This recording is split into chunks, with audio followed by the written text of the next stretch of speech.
We're happy to have you for the first time. Thank you for bringing your expertise, your love, your whatever you would like to bring Yeah. to our tribe. And so, if you feel like, could you introduce yourself just quickly so our audience knows who's Mark Booker? Yeah, absolutely. No, I am Mark Booker and I work for an organization or a company called Good Focus Games. And we have created games that facilitate change within an organization.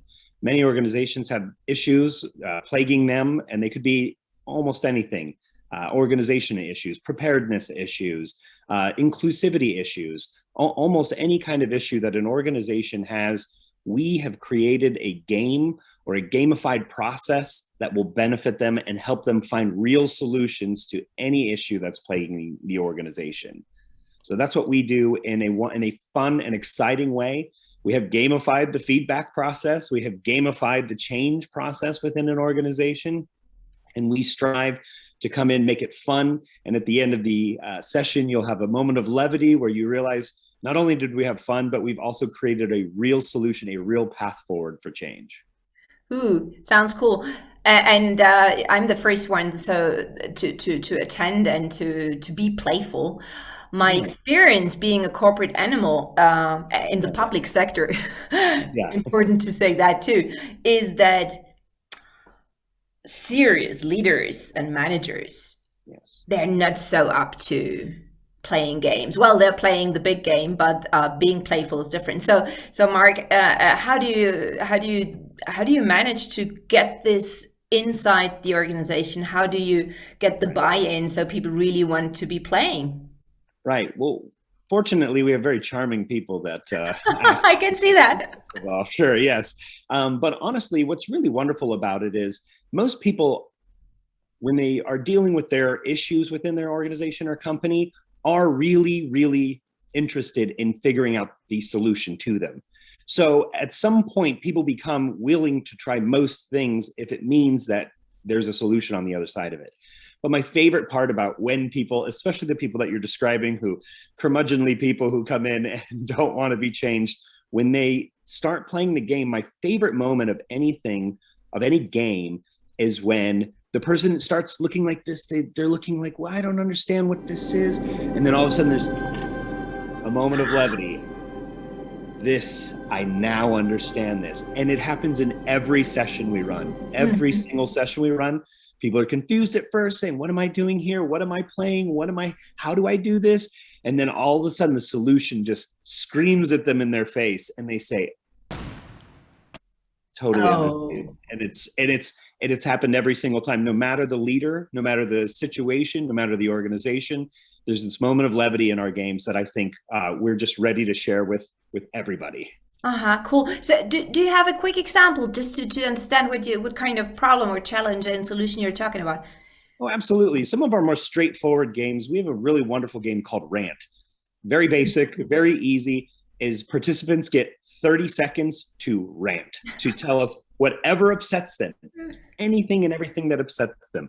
Please just rant it out for 30 seconds. All caps, 3 letters or 3 words or full sentences, whatever it is, just rant it out and people sort of get it off their chest, which is Mhm. it's an activity in and of its own.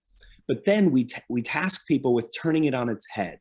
Now that we see this long list of rants, these long list of grievances that participants have concerning a topic, they then are tasked with taking those and changing a word or changing the whole thing and turn it from a negative statement into a positive solution.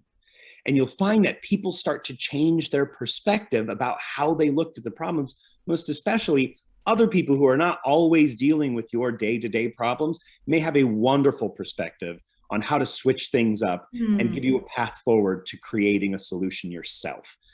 It's a very straightforward, simple game for us, but it is one of the most effective tools for airing out grievances, which then organizations can do weekly or monthly. That way they're aware of the issues that plague them and they're constantly thinking about solutions and how to fix them. Wow, cool. Sounds like a really small intervention. And I know the RAND exercise when we were working with Belina Raffi on bringing improv on stage. like organizational Right. Yeah. a stand-up comedy, and then one of the first exercises, and it really resonated with all of us because we are so ranting. You do that virtually. Did you always do it virtually, or were you more on premise, or what? So it's you work it both ways, right? Or hybrid? That's right. Well, and two, like, so what really brought us about was of course, the COVID pandemic. We had some of these games designed as an in-person live events, but ultimately, when that stopped, it was interesting. We had sort of an introspective moment where we said, well, we have these games that we can no longer run in person, but they are now needed more than ever. And so my partner, Daniel Stevens, has a software background. And with game designer Pablo Suarez, they came together and have been figuring out for the last 18 months how to turn these live in-person games into virtual games. And now that it feels like we are coming out of the pandemic, obviously there are issues happening now with the Delta variant and things like that, that we may be going back to some in-person thing, but now we are pivoting from a virtual only events to virtual hybrid events. So now our games are really wonderful. The rant game, you can absolutely play in a room full of people. Everyone gets out a tablet, phone, or computer, and you can continue to rant and discuss in person as well.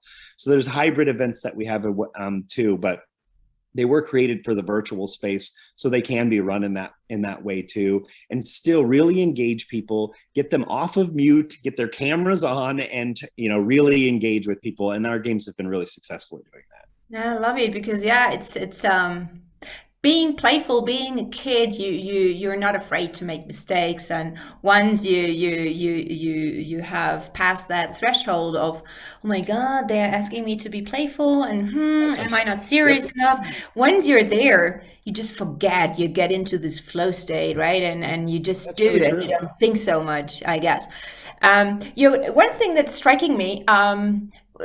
You just said, well, we're kind of getting out of the crisis, the pandemic. So here's my take. I do think, well, I said that last year, March 16, I think, well, yeah, the old world is gone. Well, it's about vanishing. It's vanishing. And so for me, this thing here is the universe was so kind to send us a way to rehearse for even worse crises that are starting. And we started our conversation with this climate thing that is seemingly going on and heating up the planet and all that stuff. And we knew that for like 2, 3, 4 decades since Silent Spring, and now we are right in the middle. And the bad thing is that our kids will be paying all the invoices we're sending over. So if it's true that this is just rehearsal for something, yeah, sorry to say that, and I'm a real optimistic for worse things to come. Yeah. What does that mean? What's your take, Mark, on how change and change management and transformation is going to change due to those crisis that we're facing? Well, I think what's most important, certainly of the last 30 to 40 years, the 3 to 4 decades that you're talking about, is, 3 decades ago, I remember the conversation about climate change existing, but being something that we were pushing down the road 3 to 4 decades, and now here we live in it. And so what I think is most important is what we've maybe learned the most is, future talk is important. Talking about the future is important. Not pushing it, but talking about it. And so for us, how do we facilitate a conversation, a real conversation, and a meaningful conversation about the future? And for us, and especially with this organization and this event, something like our game Headlines is what I see as a more important thing, which is the game simply tasks you with writing a best case scenario and worst case scenario headline for a newspaper 5 years in the future. What's the best case scenario that we as a human race, as a world, can expect? What's the worst case? We don't listen anymore, right? And things continue to get worse. Or we all pivot together and we make things better. And how do we do that? And so our game tasks people collaboratively to discuss that. What does the best case scenario look like? And what are the words we want to put behind that 5 years into the future? I think future speak is what really is going to save us. Let's start talking about the future. And when we land on solutions, how do we make it? What's the path to them? And our games facilitate discussions like that, real meaningful discussions. And you talk about these things where people are playful and things like that. Writing a headline is not an easy task. I have to say, journalists do have it. There's a reason why they're so trained. But you'll see that people, when they start participating in it, they're like, well, I do not write headlines. I don't know how to do this. But by the time they're halfway through the activity, oh, so-and-so is so good at this, actually. And they suddenly find that they have a skill they never even knew, and they're having a conversation about the future. Wow. Wow, I love it. I really like this is why I was also saying I want to talk to Mark because I love that this headline thing, and I love how you really embody it, and you seem to be really having a good time just thinking in about this Wonderful once exercise. you start getting there, for So sure. you're having all kinds of clients, I guess. So in different sectors, or who's your main target group? That's right. So far, we've had a lot of success in the humanitarian and nonprofit world with these Mm-hmm. games. And certainly that's where our heart lies. But as we sort of are getting through these organizations who are really benefiting from them, we've run games with everyone from the World Bank and the BMW Foundation and the International Federation of the Red Cross to NASA and the United States Department of Transportation and other organizations like that. But as we kind of are getting in there, we are also seeing how corporations, how businesses can benefit from these games, most especially if it can align with where our heart aligns, which is in learning and development, human resources, inclusivity and diversity divisions. Those are the ones where our games really, really go. But honestly, they're so versatile, they're so wonderful that almost any department within any organizational structure can benefit from the games.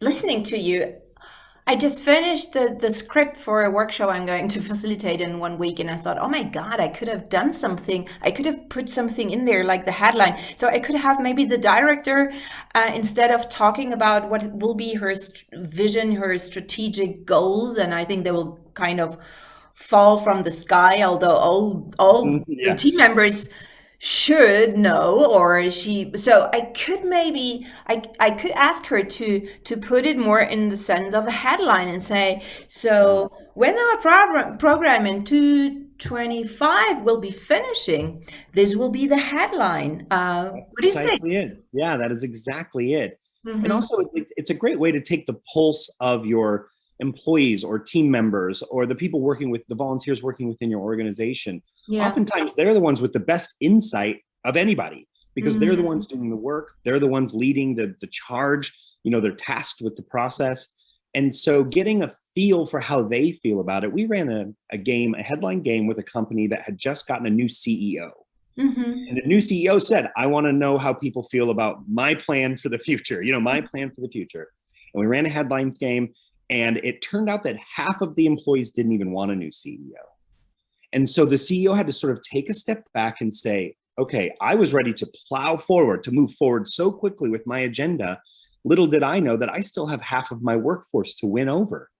And so it was a new perspective on this person who says, like, maybe didn't get the feedback he was hoping for, but did learn to say, okay, this is what I need to do. This is how we move forward. This is what my employees think of me and how we should move forward.